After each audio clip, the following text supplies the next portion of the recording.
Hey everyone, and welcome back to my channel, Girl Gone Crypto. Today we have Kevin Murcko here again on the show. He is the CEO and founder of CoinMetro, and I'm excited to have him on just to get a little update on everything happening over at CoinMetro. So Kevin, thanks so much for joining me today. Thanks for the invite. Glad to be here. So like I mentioned, you have been on the show before, but it's been a minute. So just to kick off, why don't you give us just a high level overview of what CoinMetro is, and then we can kind of dive into some stuff that's new with you guys from there. Sure. So very high level, CoinMetro is an exchange. It's part of the business that we're in. We do a lot of other things. And really the idea behind CoinMetro is kind of breaking down barriers. So I think that's part of the reason why crypto began with the Bitcoin white paper, was about breaking down barriers. A lot of things that happen in crypto happen in traditional finance. There's not so much of a difference, but the really big difference is access, meaning that everybody should have access to these type of financial services. And we try to make that possible by working on some key USPs. One of those is just great customer support, 4.9 on Trustpilot. I think we are definitely the highest in crypto. We are one of the highest in financial services in general. When you talk about crypto companies, I think your Coinbases, your Binances, your Huobi's, they're in the 1 point something. So we really put a lot of focus on customer support. Why? Because when you have a problem, when you have a question, it really sucks when there's no one there to answer it, or it takes 3 months to get a canned response.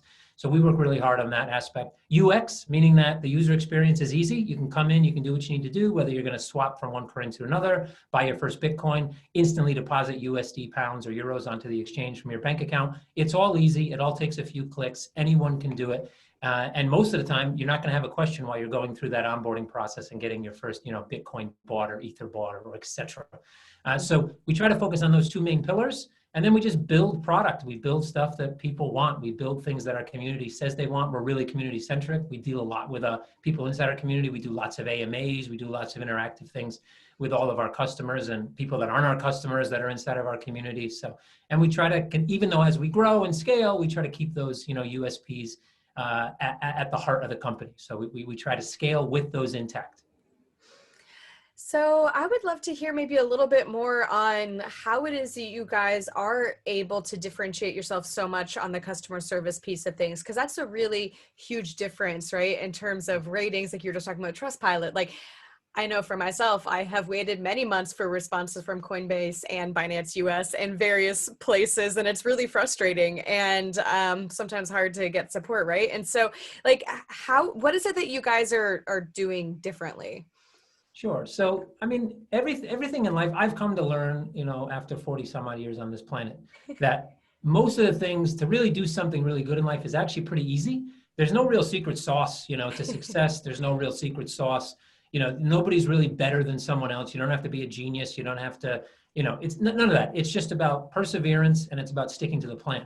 So for us, most companies don't focus on customer support because it's expensive.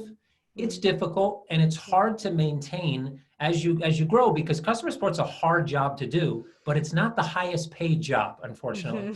So, the people are being paid a decent salary, but they're not being paid an executive salary, and they have to deal with all the same nonsense the executive level does, but they deal with it directly. Yeah. So it really comes down to just, fostering a good atmosphere inside the company, having this kind of open door policy, letting our customer support agents know that they can, come and talk to anybody they need to in the organization, and really putting focus on, these are our customers. Without them, we're not here. So let's make sure they have a good experience, because if they don't, then we're all out of a job. So just continually focusing on that. And most companies don't, simply because, well, they feel they don't have to, and the customers prove they don't have to, because customers don't step up to demand better support. They want it. They obviously want it. When they find a place that has it, they stay, but they don't demand it. So until they demand it, those companies know that they can grow and scale and kind of just do whatever they want. Take 3 months to give you a canned response that's not even an answer to your question. Or, you send 9 questions, they answer the first one, and then say, thank you for your business. And that's common. Like, we get that. It's not just crypto, right? That's all over the place. But that's because customers allow them to do that, that they're not vocal enough on what they really want. But again, when that's really offered to people, they really do become not just customers, they become loyalists. They become cheerleaders, and they really become kind of the essence of the brand. So for us, it's super important. So we put a lot of emphasis, a lot of time, a lot of effort, a lot of money into making sure that customer support is, one of our number, I would say maybe it's probably tied for number one, but it's definitely one of the first focuses we have in the business. It just makes sense, to be honest. I love to hear that, all of that, especially considering, I worked in customer support for a tech company like way long time ago, in kind of early days of my career. And yeah, all of the things you described about how frustrating it is and how much, energy it takes, but then how you don't have support, like all of the things, right? And so that's really cool to hear that you guys focus so much. And that is the kind of reputation thing that, is really does make a difference in an industry like this. And so in terms of, I guess like the next question that I think most people have when they're considering what exchanges to use is where the exchange operates, right? And if they're able to use it. And so where does CoinMetro operate, and what countries and regions and things like that? Sure. So we're based in Estonia. That's where our headquarters are. And we are licensed in Estonia to provide services for specific to crypto and crypto wallets.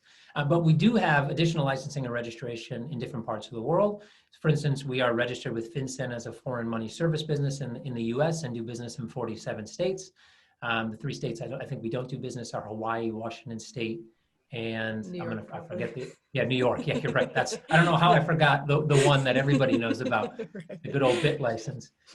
So those 3 states, yeah, we don't touch currently. Once there's some federal law around the licensing of crypto exchanges, which I expect to happen at some point during the current administration, I kind of have my doubts that it's going to happen, but eventually it will have to happen, just like it happened for, let's say, for FX brokers, et cetera.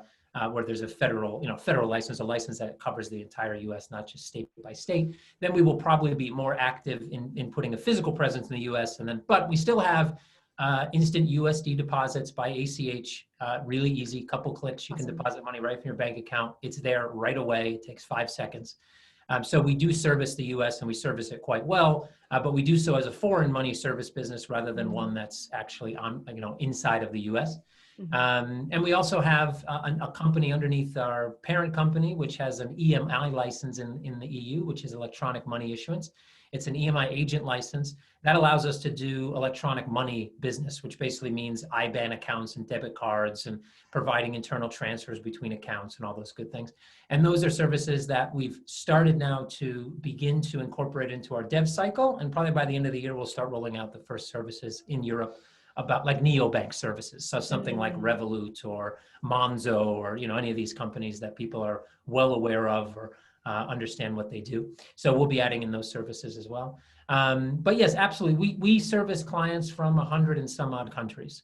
So, crypto is still in somewhat of a gray area when it comes to regulation. The real key is that when you're in an industry that isn't fully regulated globally, which is a lot of industries, to be honest, you need to make sure that you are registered and or regulated where required, where you have the bulk of your clientele.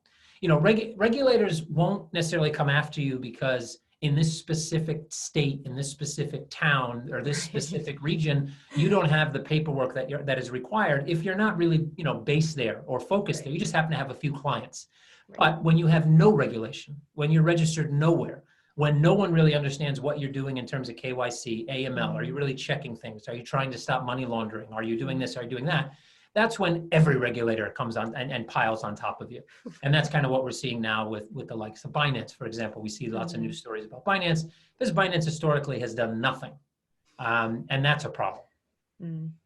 And I know we were chatting about this a little bit before we hopped on the recording, but the bigger you get, the more attention, that draws to you as well. And I'm really excited to kind of get to pick your brain a little bit about regulations, because I know this is an area that you are, you have a lot of kind of knowledge on. And I know we had a chance to talk about this on the last interview we did together and had a really rich conversation around this.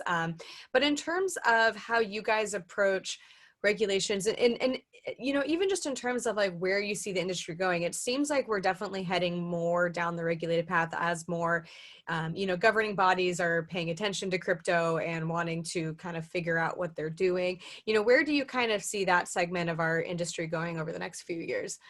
Yeah, so I think regulation was always inevitable. I think I did my first public talk on regulation in crypto in 2017.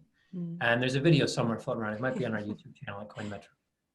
And I basically made a comparison between FX regulation and crypto regulation. FX starting out in late 90s, early 2000s, where initially it was all unregulated. There was lots of unregulated brokers. There was a massive broker in the US called Refco. You can call that the Binance of the day. They did most of the retail business around the world. Most retail clients had accounts through Refco or through someone else that cleared through Refco. Well, Refco no longer exists, hasn't existed for more than 20 years. They were put out of business. Pieces of Refco were bought and purchased by other brokers. And the broker that actually bought most of Refco also no longer exists. So I think, crypto, it's inevitable that it gets regulated, not because, look, I'm not generally a fan of restrictive regulation at all. Right. No one Right. is, right? But it's inevitable that, there does need to be controls to some extent. You do not want money flowing from, terrorist operations or human trafficking or any of these really bad things. And you don't want that money easily to flow through the financial network, because it's not going to better the lives of anybody, that's for sure. It's actually going to make the lives of many people much worse. In fact, it's going to make the lives of people that already have probably not the best life much worse. And so those things need to be eradicated. And there's no way to do that if there isn't reporting. So at the very minimum, regulation is going to come in. Regulation has really only been about KYC up to this point, right? Everybody panics when, somebody comes out and says, oh, the travel rule, and the whole industry panicked because they had to share some information back and forth with one another. Really just about KYC. That is, the first half page of a compliance manual is KYC. Literally, it's covered in like 4 paragraphs and it's done. Then there's another, 100 pages. And so we need to dig into those 100 pages. Hopefully, there's going to be a lot of support and a lot of outpouring of knowledge from the crypto industry to the legislators so they can build laws that actually don't stifle the industry. And we've seen some of that. We've seen some people step up to the plate, but many are still running around. And the problem is when the biggest exchanges escape regulation, all they do is make the inevitable legislation and then the regulation of that legislation worse for everybody else. So it's a good thing that there's lots of pressure now coming on to some of these players that don't do anything, because all it does is make it more difficult for everyone else. And what we don't want is restrictive regulation. I don't think we should have the same regulation that, for instance, banks have. I don't think that we should have the same regulation that even neobanks have. I don't think we should have the same regulation that hedge funds have. I think there needs to be some playroom, but there won't be any if no one steps up to the plate to help the legislators understand why we don't need certain rules, because the protocols and the tech actually provide more of a safe haven than, let's say, traditional, tech does when it comes to lots of aspects of finance. So we're definitely going to be more regulated. It's going to happen over the next course of the next few years. It may take 10 years. It may take 5 years, but it's going to happen. There's going to, even DEXs will be regulated. They will have to have KYC. There will be KYC everywhere. Those that don't will go underground, lose their volume, and die. It's going to happen, not because we want it to happen, because simply that's the world we live in. And, we're not going to change it because Bitcoin's cool, because crypto's awesome and because DeFi is whatever the next best thing. It's not going to change the fact that lots of really nefarious people, do a lot of bad things with money. We're not going to change that, unfortunately. So I guess one question I would have, just kind of based on your experience, because, you were just talking about people kind of stepping up to work with regulators to help them better understand the industry. And I know that that's something that you've been doing. Have you, in your experience, found that like regulators are wanting to learn? I think the perception is that they just want to come in and close it down, control it, get their share of the money, like whatever it is. Like, have you, from your experience, found that regulators are actually open to learning, or does it feel more like a one-way conversation? Yeah, I think of regulators like most regulators nowadays. There are definitely still guys and gals in their 70s that work in regulators around the world, but the vast majority are a younger crowd. So regulators are like any other young person with a new job. They're hungry for information. They actually want to make a change, and they just don't know how. And so they're going to look to their predecessors, meaning whoever was in the job before them, to see what they did. The problem is they're going to look at old regulation, old legislation, and how that became, how they regulated banks and everything in the past. And that just doesn't work, because now we have these permissionless systems that allow so many things to happen with consensus that you really couldn't do in traditional finance. Traditional finance made rules where you needed 4 eyes and needed verifications Right. and needed middlemen. They literally forced you to have middlemen because it provided some form of security. Well, we don't need any of that anymore. So they might not understand that, because they're looking at what happened before, because that's really their only reference point. They absolutely, 3 or 4 years ago, regulators were hard to approach, because the idea was Silk Road, Bitcoin, crypto bad, and that was the idea. And to be fair, about 70% of all Bitcoin transactions touch Silk Road in one way, shape, or form. Like even just 5-6 hops back. Now it's about 20-30 hops back. But they were not wrong. They just were looking at it from the wrong angle. So, you have people that will have a very narrow focus. So this is what it's doing now, so it must be bad. But every financial innovation, when checks first came out, there was lots of check kiting and bad checks. It was almost, 70% of all checks were probably bad. Credit cards, same thing. Every time there's some kind of financial nuance and, new financial product, bad people will figure out a way to use it to their advantage, because there's not a lot of control. But that's normal. And so you have to kind of remove those blinders. We've removed the blinders. They understand now that CBDCs are going to be a great thing for countries. They understand now that, crypto's here to stay. They understand that there's definitely good things about crypto. They still think there's some bad. So they absolutely are hungry to understand. But again, if we're not there to teach them, they're going to go somewhere else. And where they're going to end up is at that, senator's office that says, Bitcoin kills babies, or whatever. And we don't want them there. We want them somewhere else. And so we have to be proactive. That's kind of the main point. So I want to kind of pivot and talk a little bit about what is new with CoinMetro. And can you kind of walk us through maybe some of the new things that have been happening? You guys have the Xcm release. Can you kind of walk us through that and just kind of give people a little bit of a scope of what's happening with you guys right now? Sure. So most of the stuff we're working on now is all about our Earn platform, which is passive income. So I'll give you a little Warren Buffett story, because I think everybody has this idea that Warren Buffett was picking tops and bottoms and just fantastic at investing. He wasn't. In fact, he never picked a good top or bottom. What he was really good at was picking stock that paid dividends. That's it. So, think of Warren Buffett probably bought Coca-Cola 60 cents, right? Now the dividends he earns on Coca-Cola are 4 or 5 times what he paid for the stock 40, 50 years ago. And so that's what we hadn't done yet in crypto to really make what I would call a more mature marketplace was that there was no way to gain passive income off your crypto holdings. You just had this really speculative investment that went up and down, up and down, up and down, usually up over time, but still kind of like this, and obviously people get, nausea and they don't know what to do and they're not earning anything. Then staking came in, right? So you had protocol-based staking, you had other forms of staking. And that was Buffett's road to becoming the best investor of all time. Was not about trying to pick tops and bottoms. It was dollar cost averaging into stocks that were going to pay dividends over time. That's what he did. He's not a genius. Again, he didn't. If you look at his record, you can find it online. He never picked a top or he never bought at a bottom. If you look at obviously 50 years ago, it was cheap. But he never picked a bottom. He never picked a top to sell at. He was just really good at finding dividends. So the fact now that we have the ability and ways to earn dividends, which we call staking, in crypto is amazing. So we've been really, really kind of building this Earn platform, and we had products for different companies, like we have KDA staking, so Kadena staking. They have something called bonding. It's pretty complex. You kind of have to have you have to be an engineer to figure it out. With CoinMetro, you make 3 clicks and you're able to stake Kadena.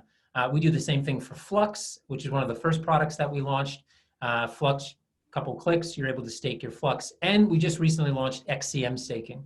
So, our own token, which is our utility token, powers our entire exchange. Tokenomics are built into the exchange. Everything you do on the exchange moves the token, moves demand on the token, et cetera. And now we have staking as well. So you're able to go ahead and buy some XCM, stake it, and earn up to 5% per year. Our goal with staking is kind of reverse to what everybody else is doing. So you'll see a lot of platforms, 30%, 20%, these massive APYs.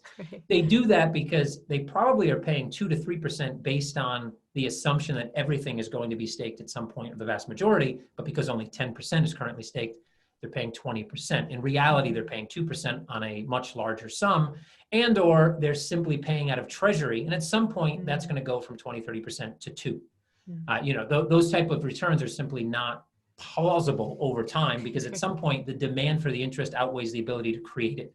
And that's why in traditional finance, you don't see APYs of 20, 30%. It's not because bankers like to hoard money for themselves. I mean, they do. Right. But it's not because they're not making 30% a year and giving you 0.25. Yeah.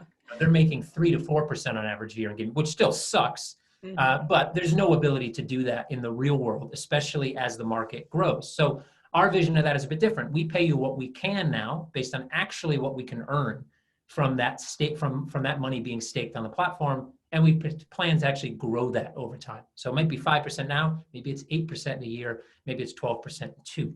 But it's about growing that, and not, trying to get you in with a really nice number and then saying, oh, it was 20, now it's 4. So that's not our game plan at all. Well, Kevin, it's been so fun to have you back on the show and get to just kind of walk through not only everything that is new with you guys and what you've been building and what you're up to, but also just to get to pick your brain in terms of regulations and, kind of where the industry is heading in that regard. And so if someone's watching this and they want to check out CoinMetro and go connect with you guys and maybe learn more and maybe even set up an account and check you guys out, where's the next best place for them to go? Well, absolutely. They can absolutely go to coinmetro.com. That's the easy one. They can also check us out on Twitter at CoinMetro, Telegram. Obviously, everybody in crypto is on Telegram, so at CoinMetro is our Telegram group. And we have a really vibrant community that actually will answer your questions if you ask some. It doesn't necessarily need to be me or an admin. We actually have a great community. So I'd love to see everybody there interacting with us. Perfect. Well, I will drop all those links below in the description box. So if someone's watching this, they can just really quickly click through. So Kevin, thank you again so much for your time and for coming on the show. It's been great to have you on. Thank you. Cheers.